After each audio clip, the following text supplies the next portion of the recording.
United states of America कैसे अपना influence दुनिया भर में खोता चला जा रहा है। नेटो के रुकन ममालिक हैं, वो अमेरिका से दूरी इख्तियार करते चले जा रहे हैं। प्रेसिडेंट ट्रंप जो हैं वो इस जंग को रोकना चाहते हैं और रूस के साथ अच्छे ताल्लुकात जो हैं वो इख्तियार करना चाहते हैं। उन्होंने अपने तमाम जो यूरोपीय इत्तेहादी भी हैं उन पे भी वो टैरिफ लागू कर दिया है। बिस्मिल्लाहिर्रहमानिर्रहीम, अस्सलाम वालेकुम, वेलकम टू ऑफिशियल सादियाब साल। आज इस वीडियो में हम आपको बताने जा रहे हैं कि यूनाइटेड स्टेट्स ऑफ अमेरिका कैसे अपना इन्फ्लुएंस दुनिया भर में खोता चला जा रहा है, कैसे बहुत ही कमी आ रही है इस इन्फ्लुएंस के अंदर, उस असर व रसूख के अंदर जो कि हमेशा से अमेरिका ने इंजॉय किया है पूरी दुनिया में। अब अगर वजह पूछें तो वजह ऑब्वियसली जाहिर है, सब इस चीज़ से बखूबी आगाह हैं क्योंकि पॉलिसीज़ के बायस एक तरफ हम देखते हैं कि जो उनके यूरोपीय इत्तेहादी हैं, ख़ास तौर से जो नेटो के रुकन ममालिक हैं, वो अमेरिका से दूरी इख्तियार करते चले जा रहे हैं और इनफैक्ट बहुत ज़्यादा ऐसे फ़ैसले हैं जिसमें वो अमेरिका से हट के खुद फ़ैसले लेने पर मजबूर हो रहे हैं। अमेरिका एक तरफ यूरोप में जो जंग है या कत्ल गारत गरी है उसको रुकवाना चाहता है, लेकिन जब आप मिडिल ईस्ट का रुख करते हैं तो वहाँ पे उसी चीज़ को हवा देता है, कैसे ईंधन फराहम करता है और बाकायदा डॉलर के ज़रिए और असलहे के ज़रिए इस जंग को फ्यूल फराहम किया जाता है। अब दो चीज़ें हैं। यूक्रेन जंग की बात करें तो इनके जो यूरोपीय इत्तेहादी हैं, मगरबी इत्तेहादी हैं अमेरिका के, वो यकीनी तौर पे चाहते हैं कि ये जंग जारी रहे क्योंकि उनको इसमें उनकी बका नज़र आती है। दूसरी तरफ प्रेसिडेंट ट्रंप जो हैं वो इस जंग को रोकना चाहते हैं और रूस के साथ अच्छे ताल्लुकात जो हैं वो इख्तियार करना चाहते हैं। अब यही वजह है कि बहुत ज़्यादा फ़ैसले दोनों ममालिक की तरफ से, इनफैक्ट दोनों ब्लॉक्स की तरफ से, यूरोप की तरफ से, यूरोपीय इत्तेहादियों की तरफ से और अमेरिका की तरफ से अलग अलग तौर पर लिए जा रहे हैं। और मिडिल ईस्ट में भी अगर आप देखें तो वहाँ पे भी बहुत ज़्यादा ममालिक के हुक्मरान आपको वाशिंगटन की ग़ुलामी करते नज़र आते हैं और बिल्कुल उनकी अपनी अपनी मजबूरियां हैं और वो भी वहाँ पे खामोश हो जाते हैं। सो लिहाजा आपको जो अमरीकी पॉलिसीज़ हैं उसके बायस यहाँ पे उनके इत्तेहादी, यूरोपीय इत्तेहादी दूर होते दिखाई देते हैं।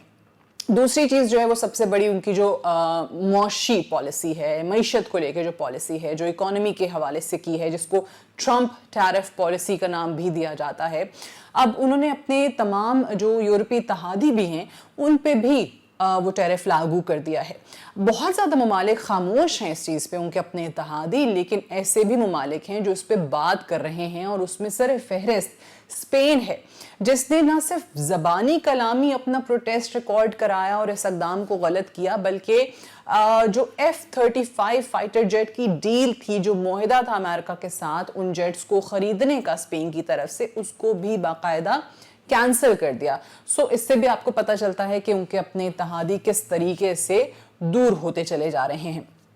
फिर बात करते हैं इंडिया की। इंडिया वो मुल्क है जिस पे 25 साल मेहनत की गई और 25 साल लगा के उसके साथ ताल्लुकात बेहतर करने की कोशिश की गई। खित्ते के अंदर उसको बताया गया कि चाइना के मद्दे मुकाबिल तुम्हें तैयार किया जा रहा है। बहुत ज़्यादा कंसेशंस भी ट्रेड के मैदान में दी गई और ये भी वादा किया गया कि यूनाइटेड नेशंस की सिक्योरिटी काउंसिल का परमानेंट मेंबर बनने के लिए, मुस्तकिल रुकन बनने के लिए इंडिया की मदद भी की जाएगी। लेकिन वहाँ पे भी क्या हुआ कि अगेन टैरिफ लगाने का जैसे ही प्रेसिडेंट ट्रंप ने कहा तो उससे भी जो ताल्लुकात हैं उनकी कलई खुल के सामने आ गई, क्योंकि इंडिया ने रिफ्यूज़ कर दिया कि हम रूस से जो सस्ता तेल ख़रीद रहे हैं वो ख़रीदारी नहीं रोकेंगे। अब ये सैंक्शन करना या फिर ये कह देना कि ये शर्त है, कंडीशन है कि अगर रूस से आप ख़रीदारी मुअत्तल करेंगे तेल की तो उसके बाद ही हमारे ताल्लुकात बेहतर होंगे, यहाँ पे इस टैरिफ का नफाज नहीं होगा। ये बात ऑब्वियसली दिल्ली को पसंद नहीं आई और उन्होंने साफ अल्फाज में कह दिया कि हम रूस से तेल की ख़रीदारी जारी रखेंगे। अब इसके बायस भी क्या हमने देखा कि इंडिया, जो कि ऑब्वियसली पार्टनर हमेशा से रहा है अमेरिका का, वो भी दूर हो गया और इसके मुकाबले में उसने भी चाइना और रूस के साथ ताल्लुकात बेहतर करने की जो कोशिशें हैं वो तेज कर दी हैं।